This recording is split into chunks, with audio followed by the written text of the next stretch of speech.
All right, here we go. I got 2 words for you today. 2 words. Here they are. Top 10. Top 10. Got a question for you today. Here it is. What kind of teammate are you?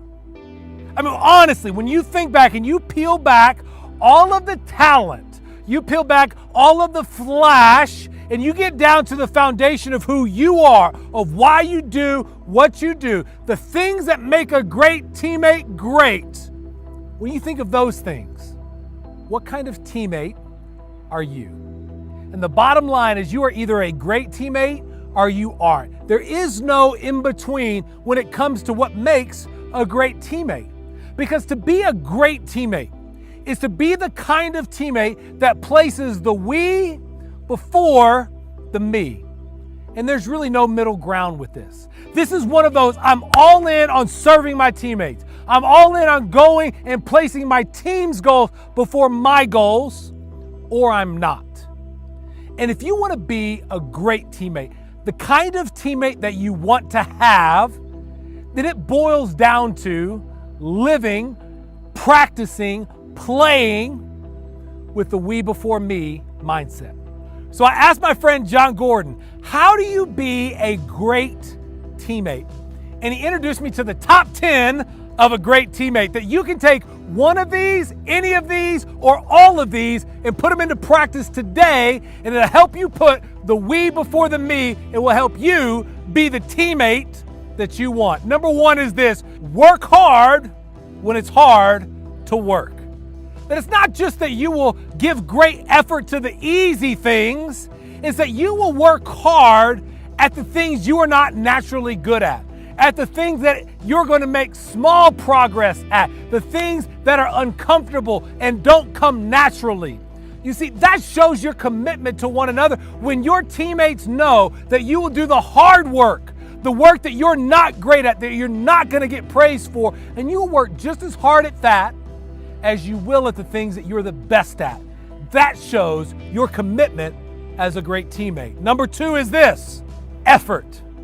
That you would have a drive, a want to, get up and go about you that would be driven by your gratitude. See, I'm convinced gratitude fuels effort. That you would be thankful to be on your team. That you'd be thankful to get to play your sport. Thankful for your coaches and their coaching. Thankful for the sacrifice of your teammates. And because of that, because you are not entitled to it, but you are grateful for it, you would be driven to give great effort. It shows that you are a teammate worth sacrificing for. Number 3 is this: belief. That you would be an overbeliever in yourself and in one another. That you would be optimistic and see the best in a situation, not just the worst. Knowing that where you focus, you finish. You make the choice to see the best in your teammates, the best in a situation, to call it out, to celebrate it, and to work towards it, knowing that whether you believe you can or you can't, you're right. That in any situation you can choose where you focus, which determines the stories that you tell, which determine the actions that you take, and therefore you choose to believe and to focus on the best. Number 4 is empathy. That you would recognize that each and every one of us as humans are walking a journey. That there's stuff that we leave at home to be at school. There's stuff waiting for us when we leave, and some of those things are really hard and difficult and challenging. And that we would be empathetic enough to know each other as people, not just as players.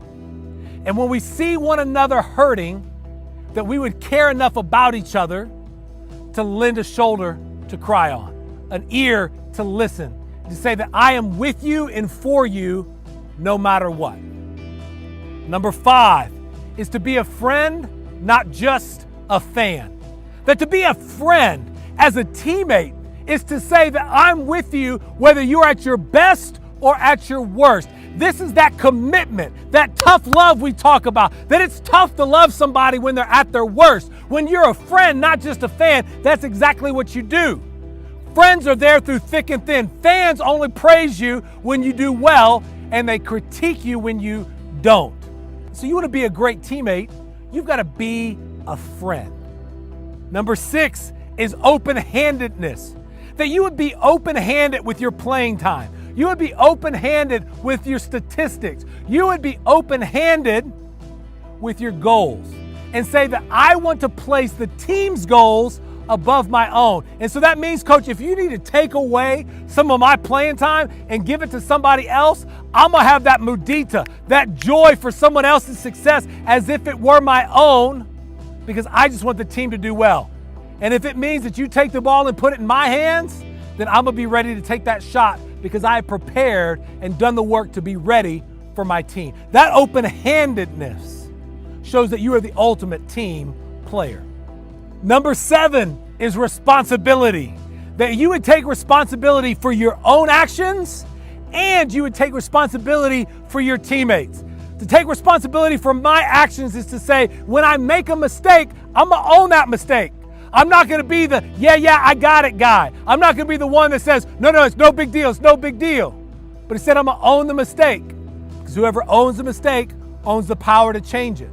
I'm going to take responsibility for my teammates, that I'm going to love them enough to hold them to the standard, and that when I see them living below it, I'm going to care enough to call them out, and I'm going to care enough to help them get it right, no matter how uncomfortable or challenging it might be. That's responsibility. Number 8 is encouragement. You know, I'm convinced people give up not because they can't do something, but because they get discouraged. And to be a great teammate, a we before me, is to be the kind of person that encourages others, 3 people every single day at a minimum. And that you encourage with your words, with your example, with your support, with your belief, and even with your call-outs. That you look for the best in others and say something or do something about it when you see it. So that no one gives up because they don't believe in themselves.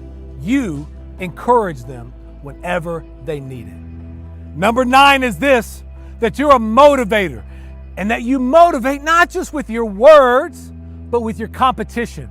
That you would view competition as a service to one another. That I'm going to compete with you because iron sharpens iron. That I'm going to give my best, you give your best, and our best will make each other's best better. And when we do that, we become unstoppable. And finally, number 10 on the top 10 of being a great teammate is to have great energy. It's to have energy, which is to say that I will bring the best of me to the best of what's in front of me, regardless of what's around me. Coach takes us to the track and we're running 10 100s. I don't like running 100s. I don't like running 100, much less 10, but I'm going to run to the level of my love for my teammates, not to the like of conditioning. That I'm going to play not to the scoreboard, but I'm going to play to my commitment to one another. That energy is a choice. It's a choice to say, I am going to place what's good for us over and above what is preferred for me. You see, friends, when we look at these top 10, they are all different ways of executing on one idea. Because a top 10 teammate places we before me.